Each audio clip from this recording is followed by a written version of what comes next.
Hello दोस्तों, chemistry की इस महफिल में आप सभी का स्वागत और अभिनंदन करता है। तो आइए स्टार्ट करते हैं।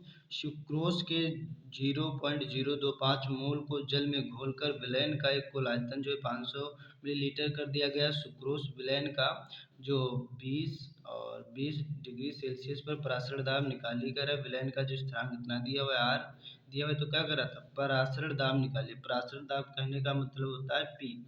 क्या ज्ञात कीजिए, परासरण दाब ज्ञात कीजिए। तो वांट हाफ समीकरण से यहाँ लिखेंगे, सबसे पहले लिखेंगे वांट हाफ समीकरण से। वांट हाफ समीकरण देखो वेरी वेरी मोस्ट इम्पॉर्टेंट है।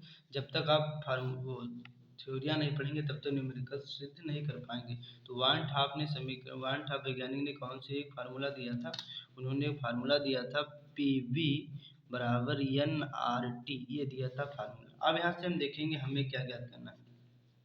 सबसे पहले जो दे रखा है उसको देखेंगे क्या क्या दिया हुआ है। कह रहा था सुक्रोज के 0.025 मोल को जल में घोलकर विलयन।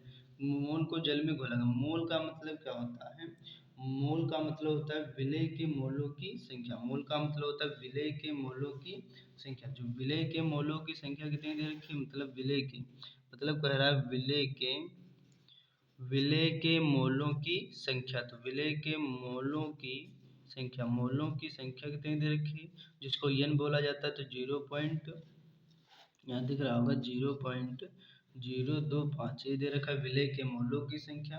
तो कह रहा था जल में घोलकर विलयन का कुल आयतन। ध्यान से सुनना, कुल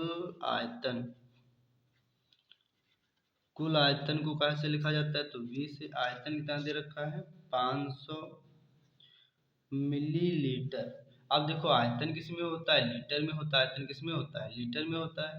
तो इसको लिखेंगे किस तरीके से, तो यहाँ लिखेंगे 500 और मिलीलीटर उसमें दे देंगे लीटर में, तो 1000 से दे देंगे भाग। ये किस में बदल गया, लीटर में। तो क्या हो जाएगा, 2 जीरो से 2 जीरो कट जाएगा, इस तरीके से 0 से 0 कट जाएगा, एक और जीरो से एक और जीरो कट जाएगा, इस तरीके से। उसके बाद क्या हो जाएगा, यहाँ पास एक और जीरो कटेगा, तो संख्या के बाद आगे क्या लग जाएगा, पॉइंट लग जाएगा।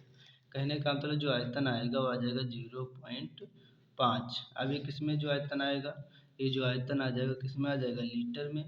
ये आ गया किस में, लीटर में आ गया। उसके बाद क्या कह रहा था सवाल में, उसके बाद बोल रहा था कि दिया गया तो सुक्रोज विलयन का जो 20 सेल्सियस जो सेल्सियस दे रखा, जो सेल्सियस क्या दे रखा है, 20 डिग्री सेल्सियस। ये जो हमारा दे रखा है, ये टेम्परेचर दे रखा है, ताप दे रखा है। ताप कितना दे रखा है, जो ताप दे रखा है टी दे रखा है 20 सेल्सियस। अब देखो जो इसमें जो ताप जो निकाला जाता है, जो टी क्या है, परम ताप। तो इसको किस में ले जाएंगे, जो सेल्सियस है इसको ले जाएंगे केल्विन में। किस में ले जाएंगे, केल्विन में। तो केल्विन में ले जाने के लिए इसमें क्या होता है, तो यहाँ 20 लिखा जाएगा, सेल्सियस किस में बदलेंगे, केल्विन में। तो केल्विन में बदलने के लिए 273 क्या किया जाता है, ऐड कर दिया जाता है। क्या कर दिया, ऐड कर दिया जाता है 273। तो ऐड करने पर तो कितना आ जाएगा, तो 20 में 273 ऐड करेंगे। देखो 3 में 0 जुड़ेगा 3 ही रहेगा, 7 और 2 9 और 2 के 2। ये किस में बदल गया, केल्विन में। तो हमारा क्या निकल के आ गया, टी निकल के आ गया। उसके बाद क्या दे रखा था, उसके बाद सवाल में बोल रहा था कि विलयन का स्थिरांक कितना दे रखा है। जो स्थिरांक कितना दे रखा है, आर, वो दे रखा है 0.082। यहाँ दे रखा है कितना, 0.082। ये हमें दे रखा है विलयन का स्थिरांक। अब हमें क्या करा था, आगे बोल रहा था यहाँ पर परासरण दाब निकाले। परासरण दाब का मतलब होता है पी। क्या ज्ञात करना है, परासरण दाब का मतलब होता है पी ज्ञात करना है, परासरण दाब। अब देखेंगे फार्मूला पता चल गया, मानों को क्या कर देंगे, पुट कर देंगे यहाँ पास। अब हम देखेंगे यहाँ, तो यहाँ देखेंगे यहाँ फार्मूला था पी वी, यहाँ हो जाएगा पी वी बराबर एन आर टी। हमें क्या निकालना है, पी निकालना है। तो इस तरीके गुड़े वाली वी कहाँ चली जाए, बटे में चली जाएगी। तो पी बराबर निकलेगा एन आर टी, गुड़े वाली वी बटे में वी, इस तरीके से हो जाएगा। अब मानों को कोड करेंगे तो पी ऐसे रहेगा। एन कितना दे रखा है, तो एन कितना दे रखा है 0.025। यहाँ लिखेंगे 0.025 इंटू आर कितना दे रखा है, तो यहाँ दे रखा है आर 0.082। तो लिखेंगे 0.082। उसके बाद टी कितना दे रखा है, जो टी दे रखा है वो 293 के, तो 293 लिख देंगे इस तरीके से, बटे में वी। आयतन कितना दे रखा है, आयतन जो दे रखा है 0.5। तो यहाँ लिखेंगे 0.5, इस तरीके से लिख देंगे। उसके बाद देखेंगे नेक्स्ट पेज पे, इसको सॉल्व कर देंगे। इसको थोड़ा इधर देख लेते हैं नेक्स्ट पेज पे, इस तरीके से यहाँ दिख रहा होगा आप सभी को। तो यहाँ लिखेंगे क्या, लिखेंगे p बराबर 0. था सही रूप में 025 इंटू 0.082 इंटू 293/0.5, इस तरीके से कर लेंगे। अब यहाँ थोड़ा गौर से देखेंगे तो यहाँ से क्या हो जाएगा, यहाँ से पॉइंट हटेगा तो 1 2 3 संख्या है, तो 3 जीरो क्या हो जाएंगे, बढ़ जाएंगे। यहाँ से पॉइंट हटेगा 1 जीरो ऊपर बढ़ जाएगा, फिर से यहाँ से पॉइंट हटेगा तो यहाँ भी क्या हो जाएंगे, 3 जीरो बढ़ जाएंगे, इस तरीके से। उसके बाद क्या हो जाएगा, अब यहाँ से जीरो से जीरो कैंसिल हो जाएंगे, 1 जीरो से 1 जीरो कट जाएगा, यहाँ से और कुछ कटेगा, हाँ ठीक है।